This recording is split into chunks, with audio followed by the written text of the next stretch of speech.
ओम सूर्याय खगोलकाय नमः। मेरे प्रत्येक वीडियो में यदि आप शुरू से अंत तक देखते हैं तो आपको एक विचित्र चीज़ दिखाई देगी और एक अच्छी चीज़ सुनने जानने को मिलेगी।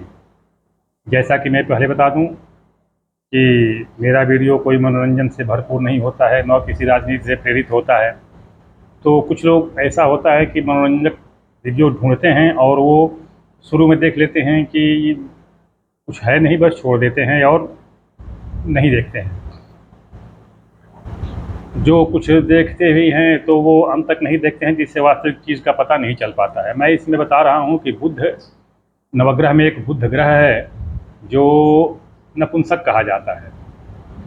सबको मालूम होगा कि बुध कभी अस्त नहीं होता है। बाकी सब सारे ग्रह अस्त हो जाते हैं, शुक्र शनि गुरु सब कुछ अस्त हो जाते हैं, लेकिन बुध कभी अस्त नहीं होता है।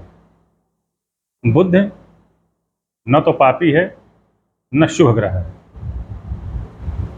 कहा भी गया है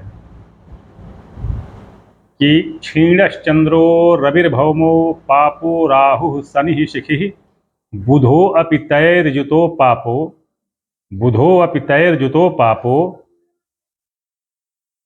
ध्यान दीजिएगा, कहा गया है कि बुधो अपि तैर्युतो पापो होरारास्यर्धमूर्च्छते, कि जैसे जिसके साथ वो रहता है वैसा ही वो बन जाता है। अब ये क्यों कहा गया है ऐसा, मैं इसको बता रहा हूँ, ध्यान से सुनिएगा। ये बुध जो है चंद्रमा के पुत्र हैं, सभी जानते हैं कि चंद्रपुत्र हैं ये। तो ये ऐसा था कि बुध अभी सृष्टि का आरंभ हुआ था और सृष्टि के आरंभ में अभी ग्रहों की स्थापना नहीं हुई थी। जहाँ तहाँ सभी जैसे कहीं जिसका जो साम्राज्य मिला था वैसे थे। मैं एक अपना मेरा जो कोई पोस्ट पढ़ा होगा पहले का, पता होगा कि कैसे राजा ने अपना बनाया था, सातों उनका रथ दौड़ा था। रथ दौड़ा तो सातों उसके सात टुकड़े हो गए धरती के, और सातों को अपने सात पुत्रों का राज्य दे दिया। प्रत्येक राज्य में उन्होंने सप्तऋषियों को प्रदान किया। वहाँ सप्तऋषि अलग हैं, प्रत्येक सप्तऋषि प्रदान किया। इसका एक आता भी है, कथन भी आता है कि सप्तारणवाः सप्तकुला चलाश्च सप्तर्षयो द्वीपवनानि सप्त भूरादि कृत्वा भुवनानि सप्त कुर्वन्तु सर्वे मम सुप्रभातम, कहावत आती है। तो ये जो है राजा ने क्या किया था कि सबको सात सात ग्रह दे दिए थे। तो ये अभी सृष्टि का आरंभ नहीं हुआ था, ग्रहों का विभाजन बंटवारा स्थापना नहीं हुई थी। तो और अभी चंद्रमा पृथ्वी, क्योंकि पृथ्वी थी ही नहीं, पृथ्वी तो कहीं डूबी हुई थी जल में। तो और समुद्र मंथन से चंद्रमा जो है अपना निकले हुए थे, तो उनको भी अभी भगवान शिव के जटा में भी स्थान नहीं मिला था अभी, क्योंकि अभी राहु और केतु भगवान विष्णु से डरे हुए थे, उनके चक्र से। तो इसलिए वो छिपे हुए थे। हालांकि उनके मन में ये भावना थी, पता लगा रहे थे कि आखिर ये कैसा हुआ। और जब बाद में पता चला कि ये तो सूर्य और चंद्रमा के कारण से हमारा सिर कटा है, तो तब उन लोगों ने सूर्य चंद्रमा के पर ग्रहण लगना शुरू किया। अस्तु, ये कथा लंबी हो जाएगी, मैं आता हूँ अपने मुख्य बिंदु पर। तो क्या हुआ कि बुध जो चंद्रमा के पुत्र थे, तो ये एक बार ऐसे ही घूमते हुए, राजा के लड़के थे, घूमते हुए अपना निकले शिकार करने के लिए।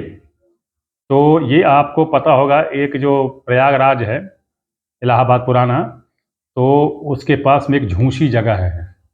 जो गया होगा, चाहे वहाँ का जो रहने वाला होगा, वो जानता होगा, झूसी एक जगह है।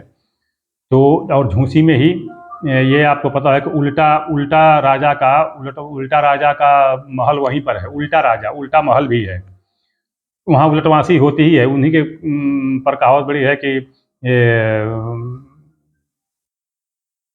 कहावत मतलब कथा कही जाती है कि वहाँ पर उल्टा ही सब कुछ होता था। तो क्या हुआ, वहाँ पर एक वन था, जंगल था। वैसे जंगली इलाका तो वहाँ से कट गया है, तो वहाँ पर सब बड़े बड़े कॉलोनियाँ बस गई हैं। तो वहाँ पर जंगल था, वो भगवान शिव का जंगल था, भगवान शिव के साम्राज्य का अधीन आता था वो। तो वहाँ पर वो साँप था, साँप में था कि जो भी उस जंगल में घुसेगा वो औरत बन जाएगा। इसके पीछे भी एक कारण था कि एक बार भगवान शिव और माता पार्वती अपना रासलीला में रचे थे। इसी बीच में सप्तर्षि वहाँ पर कुछ पूछने के लिए पहुँचे। माताजी ने देखा उनको वहाँ पर उस अवस्था में, तो उनको लज्जा आ गई और बड़े निराश हो गई। तो भगवान शिव ने एक श्राप दिया था, वहीं पर दोनों ने भी श्राप दिया था कि जो भी इस वन में प्रवेश करेगा उसका लिंग परिवर्तन हो जाएगा, औरत हो जाएगा। लिंग परिवर्तन नहीं, औरत हो जाएगा। संयोग से बुद्ध उसी में घुसे और वो औरत बन गए। औरत बन गए तो अब क्या हुआ कि औरत बनने के बाद अब वो लगे थे तो घूमने, वो बड़े बेचारे दुखी हुए कि ये मेरे साथ क्या हो गया। वो लगे घूमने इधर से उधर। तो इसी बीच में वहाँ पर भगवान शिव से उनकी मुलाकात हो गई। बड़ी सुंदर स्त्री को उन्होंने देखा तो उन्होंने उनको अपने पास रख लिया और अभी वो वहाँ उनके गर्भ से 12 बच्चे पैदा हुए। 12 बच्चे पैदा हुए। वो 12 बच्चे कौन थे? वही 12 महीने, चैत्र वैशाख ज्येष्ठ आषाढ़ श्रावण भाद्रपद, जो 12 महीने होते हैं वो 12 महीने हुए। अब 12 बच्चे पैदा हुए तो इनका मन घबरा गया।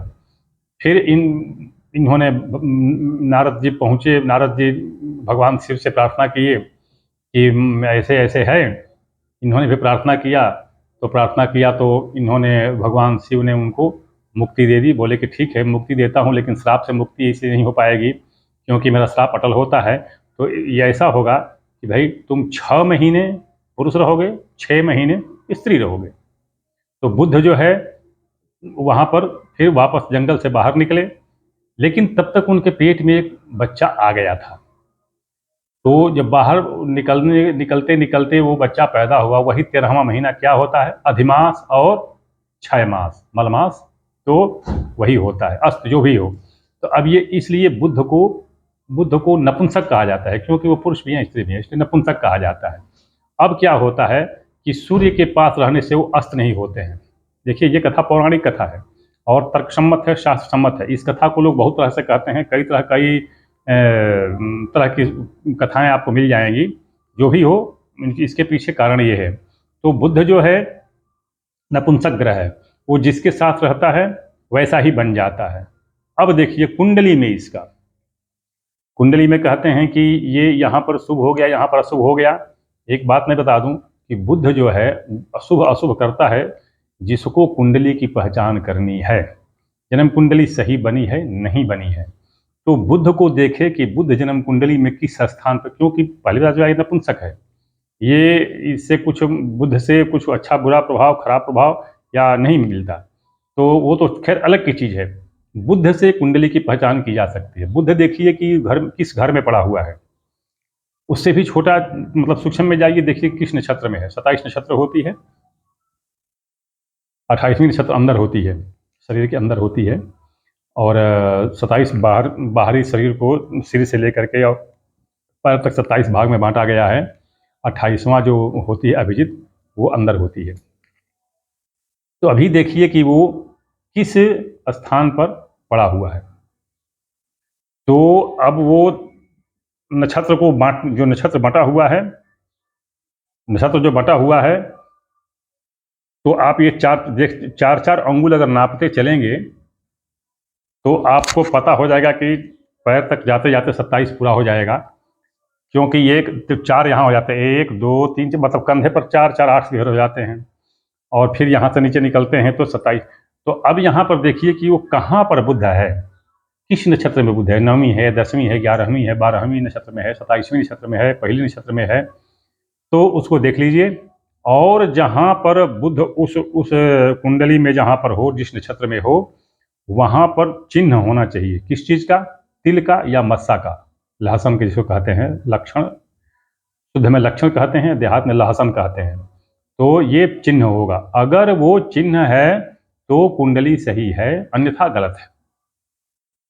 तो ये बुद्ध से कुंडली की पहचान होती है। और बुद्ध की अंतर कथा ये है, बुद्ध इसीलिए अस्त नहीं होता है क्योंकि वो सूर्य के पास गया तो सूर्य जैसा हो गया।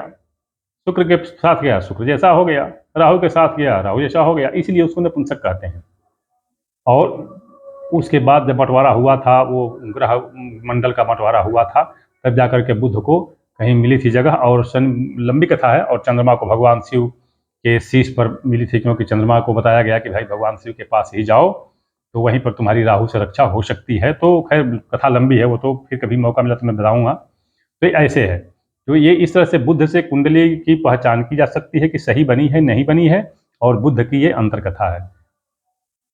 अगली कथा फिर मैं एक नई बात के साथ मैं आपके सामने प्रस्तुत होऊंगा और बताऊंगा।